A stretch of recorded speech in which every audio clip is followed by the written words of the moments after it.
ഒസെംബിക് അതേപോലെ മുഞ്ചാറോ എന്നൊക്കെ പറയുന്ന ഡ്രഗ്സ് ഇപ്പോൾ അത് വെയിറ്റ് ലോസ് ഡ്രഗ് ആയിട്ടാണ് കൂടുതലും അത് വന്നിരിക്കുന്നത്. ഡോക്ടർ നോക്കി ഡോക്ടർ പ്രിസ്ക്രൈബ് ചെയ്യേണ്ട മെഡിസിൻ ആണിത്. ഓവർ ദ കൗണ്ടർ തടി കുറയ്ക്കാൻ വേണ്ടിയിട്ട് സ്വയം വാങ്ങിച്ച് കഴിക്കേണ്ട മെഡിസിൻ അല്ല.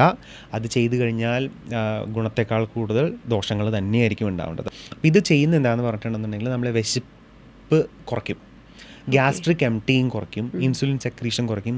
അപ്പോൾ വിശക്കില്ല. അപ്പോൾ ഈ ഡ്രഗ് കഴിക്കുന്ന ആളുടെ കാലറി ഇൻടേക്ക് വളരെ ഗണ്യമായ രീതിയിൽ കുറയും. അപ്പോൾ നാച്ചുറലി തടി കുറയും. അപ്പോൾ എളുപ്പത്തിൽ തടി കുറയ്ക്കാൻ പറ്റും, ഡയറ്റിങ് ചെയ്യേണ്ട ആവശ്യമില്ല. പക്ഷേ ഇതിൻ്റെ പുറകിലൊരു സംഭവം വരുന്ന 2 പ്രശ്നങ്ങളാണ്.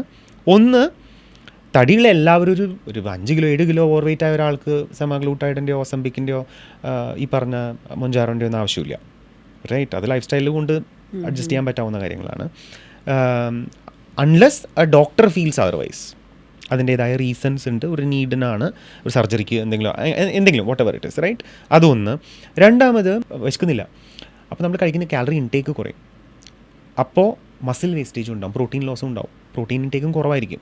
അപ്പോൾ സാർക്കോപീനിയ എന്ന് പറയും, മസിൽ ലോസ് സിഗ്നിഫിക്കൻ്റ് ആയിരിക്കും. അപ്പോൾ ഒരു 100 കിലോ എന്ന് ഒരാൾ 70ലേക്ക് എത്തുമ്പോൾ 30 കിലോ കുറഞ്ഞതിൽ ഒരു significant portion is also muscle. മസിലിൻ്റെ പ്രത്യേകത എന്ന് പറഞ്ഞാൽ മസിലാണ് മെറ്റബോളിക്കലി മോസ്റ്റ് ആക്റ്റീവ് ടിഷ്യൂ.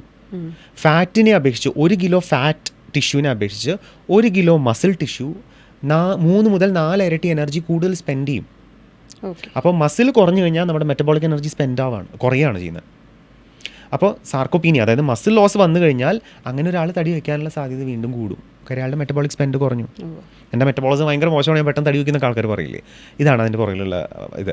അപ്പോൾ ഇതിന് ഗുണങ്ങളുണ്ട്, പക്ഷെ അത് ചെയ്യേണ്ട രീതിയിൽ ചെയ്യണം.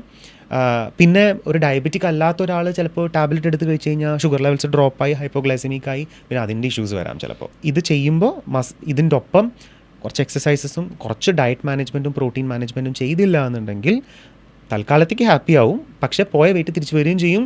പോകുന്നത് മസിലായിരിക്കും, തിരിച്ചു വരുന്നത് ഫാറ്റ് ആയിരിക്കും.